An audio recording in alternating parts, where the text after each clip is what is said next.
capturado na Bolívia no último sábado. O presidente Jair Bolsonaro, mesmo antes de empossado, já defendia a extradição de Battisti, que fugiu para o Brasil em 2004. O ministro do Interior italiano, Matteo Salvini, agradeceu o empenho das autoridades brasileiras no caso. A repórter Luciana Colares de Holanda tem os detalhes. O presidente Jair Bolsonaro recebeu um telefonema hoje de manhã do ministro do Interior e vice-premier da Itália, Matteo Salvini. Segundo uma nota divulgada pelo Palácio do Planalto, o ministro italiano agradeceu o empenho do Brasil em solucionar o caso Cesare Battisti e reforçou que, sem a intervenção do presidente Bolsonaro, a extradição não teria se concretizado. Ainda de acordo com a nota, para o presidente Jair Bolsonaro, a conclusão do caso Battisti é um grande sinal que o Brasil dá de que não aceitará mais criminoso travestido de perseguido político, assim como simboliza o fim da impunidade nacional e internacional. De Brasília, Luciana Colares de Holanda. A Festa da Uva é um evento mais que tradicional de Caxias do Sul, no Rio Grande do Sul. E hoje, representantes dessa festa foram recebidos pelo presidente Jair Bolsonaro. O grupo convidou o presidente para participar do evento, que será realizado de 22 de fevereiro a 10 de março.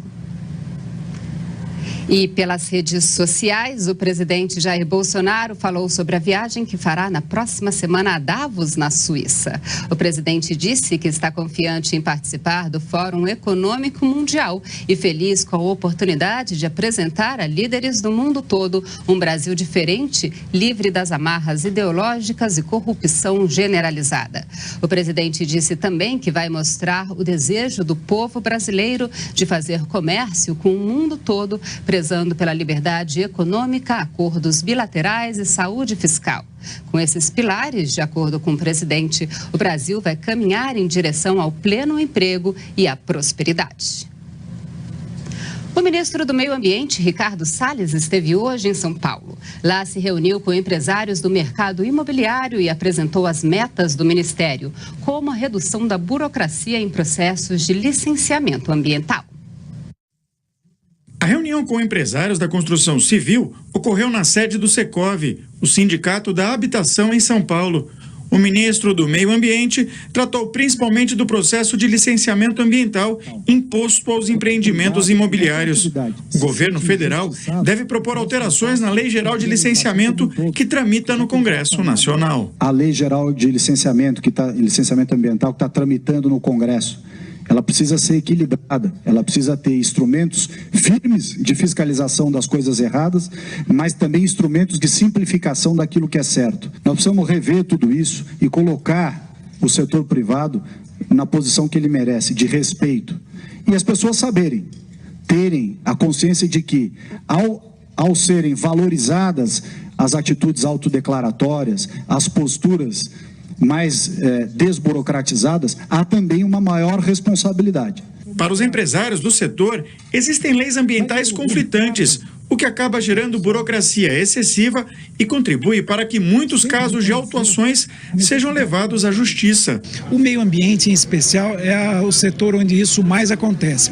Então, esperamos, sim, que esse governo possa contribuir para uma simplificação, para uma racionalização das normas ambientais. O ministro quer dar especial atenção ao meio ambiente nas áreas urbanas. Mais de 80% da população brasileira vive em cidades. Ricardo Salles afirmou ainda que deve privatizar parques federais, a exemplo do que já ocorreu em Foz do Iguaçu. O ministro também assegurou a presença do Brasil no Acordo Climático de Paris. O tema do Acordo do Clima, ele é um tema que foi conversado já entre nós e nós chegamos a um certo consenso de que, por hora, vamos manter a nossa participação, até porque há pontos importantes no acordo que a gente quer valorizar, inclusive aqueles que trazem recursos ou podem trazer recursos financeiros para o país, e há pontos mais sensíveis que dizem respeito à transformação de princípios ou valores ou ideias na legislação nacional. Então, a restrição a gerenciamento do território, políticas públicas, nós vamos olhar com muito cuidado, porque o Brasil tem autonomia, como todo o país, e deve conseguir tomar conta do seu território de acordo com os seus interesses e as suas prioridades. O secretário de Assuntos Fundiários, Naban Garcia, falou hoje com a imprensa sobre a situação na fazenda Novo Mundo, que fica no município de Itupiranga, a 50 quilômetros de Marabá, no Pará. Na última sexta-feira, a fazenda foi invadida por homens armados. O secretário fez um apelo às autoridades do estado e também ao Poder Judiciário para que a ordem seja restabelecida. A propriedade está invadida, com homens armados lá dentro. Famílias, funcionários e famílias foram presos e mantidos em cárcere privado. A insegurança é muito grande.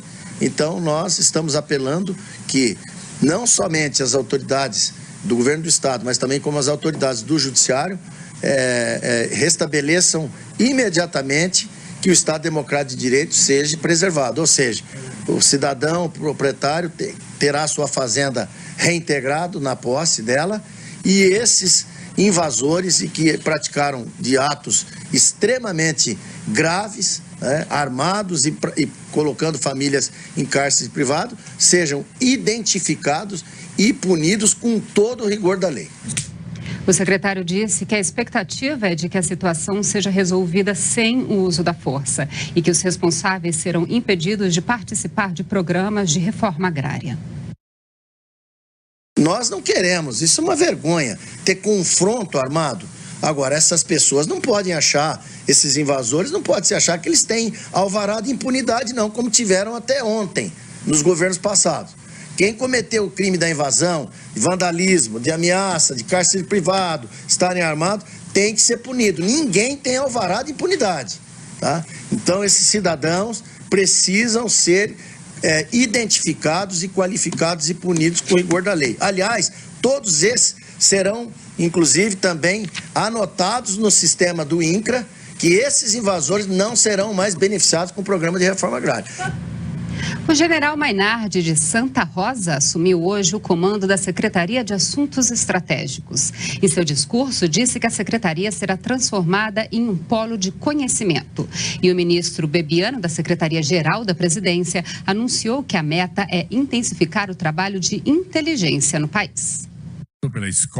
Maynard Marques de Santa Rosa é general de Exército reformado. Foi secretário de Política, Estratégia e Assuntos Internacionais do Ministério da Defesa e chefe do Departamento Geral do Pessoal do Exército. Foi professor de Estratégia e História da Filosofia em cursos de pós-graduação. Ele assume agora o comando da Secretaria Especial de Assuntos Estratégicos da Presidência da República e afirma que quer transformar a SAI num polo de conhecimento estratégico. Nós pretendemos agora avançar, tornando a nossa secretaria um polo do conhecimento estratégico nacional.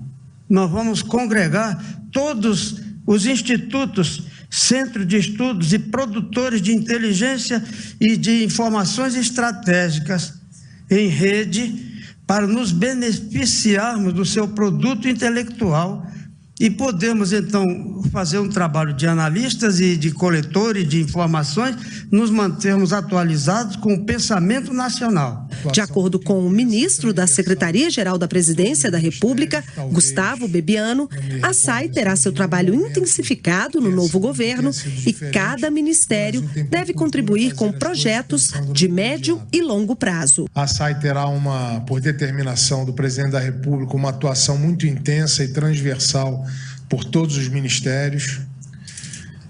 A Presidência da República, por intermédio da SAI, terá uma participação muito de perto e cada ministério terá a missão de agir pensando no hoje, no agora, mas também no futuro de médio e longo prazo.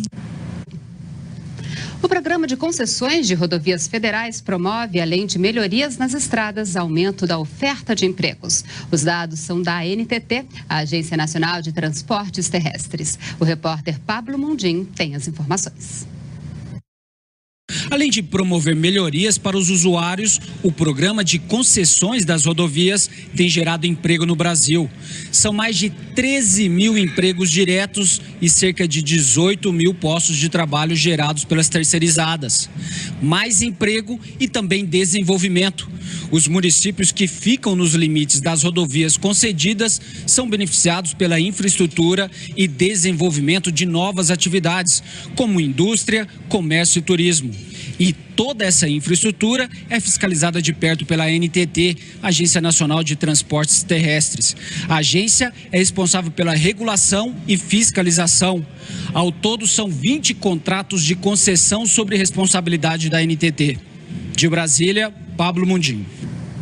O ministro de Minas e Energia, Bento Albuquerque, assinou hoje portaria determinando que o Serviço Geológico do Brasil e a Agência Nacional de Mineração intensifiquem as ações de diagnóstico e monitoramento de instabilidades geológicas no bairro de Pinheiro, em Maceió. O bairro vem sofrendo rachaduras em prédios e ruas. A origem do problema ainda é desconhecida. Para consulta, o lote multi-exercício de restituições residuais do Imposto sobre a Renda da Pessoa Física, referente aos exercícios de 2008 a 2018. O crédito bancário para mais de 250 mil contribuintes será realizado amanhã, dia 15, totalizando mais de 667 milhões de reais. Mais informações no site da Receita Federal.